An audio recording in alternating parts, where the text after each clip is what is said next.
quite a few years ago, where they came up with a whole curriculum that deals with media literacy. But it basically means making people more aware of what they're seeing in the media, how that affects them, and how they can become powerful themselves, and that they can create media to make their voices heard as well.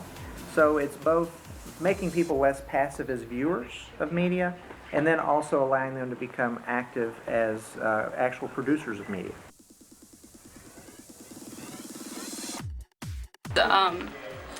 Without media, we wouldn't know what happens in places other than directly in our community.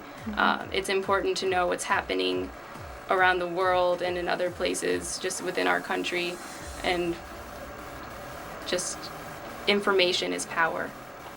Well, the problem with that is that there's so many different media channels to now, from the very conservative to the very liberal, that everybody has their own point of view, and they tend to speak more from their point of view than perhaps having all the facts. So we try to get all the facts out. Hopefully people use them, but sometimes people have their own perspective as well as what is going on. So, but we try to have it fair. So I think it's the ability to detect bias or unfairness in the news media. The only thing I can add is in my terminology, it's a way to persuade and impact or affect the way that your audience, whether it's school children, teenagers, adults, view or look at a product or a service or something like that. How does your organization work?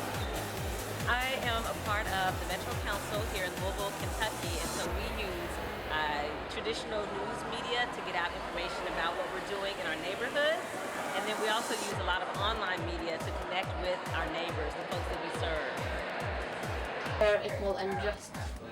Well, I think the main check on media power in the United States comes from other journalists.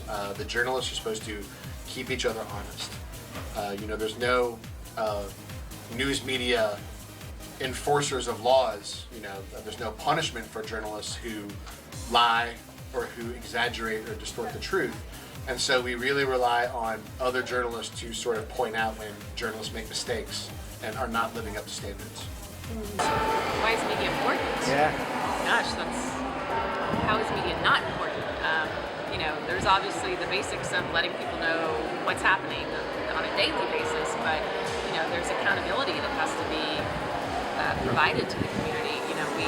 We elect certain people in office, and we expect things out of our government and agencies, and without the media, how do we know whether that's happening? How do we know whether our community is being run efficiently, if people are being honest? It's kind of cliche, but if our tax dollars are being spent wisely. So, and then there's just the general of wanting to know what's going on.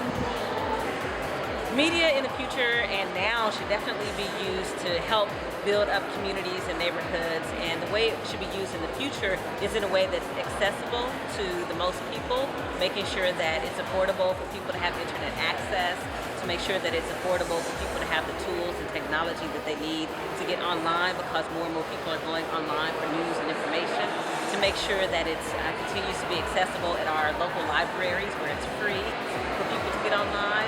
We just got to make it more accessible so people feel like they're not falling further and further behind, and that we're not increasing that digital divide. I want to see it prosper, not like, I know it's continually growing on the web, but continue through newspaper, because newspaper is so much easier. You can have it portable, and even though smartphones are not having it, I think that if you lost the newspaper, it's just like losing a huge part of the media. So I hope to see the newspaper continue to stay in media, but also the computer media can continue to run. Favorite TV show. There's a show that was better, but I like Supernatural a lot. Oh my goodness, The Amazing Race is the best. My favorite TV show is my brother. It's a show called Shark Wrangler. It's probably The Office. It's a great show, really funny. Favorite leader, celebrity, or speaker? Oh my goodness. I like listening to Michelle Obama speak. I would say George Lopez. The Big Bang Theory right now. Yeah, How I Met Your Mother. Let's say George Washington. Michelle Obama last night did it fantastic.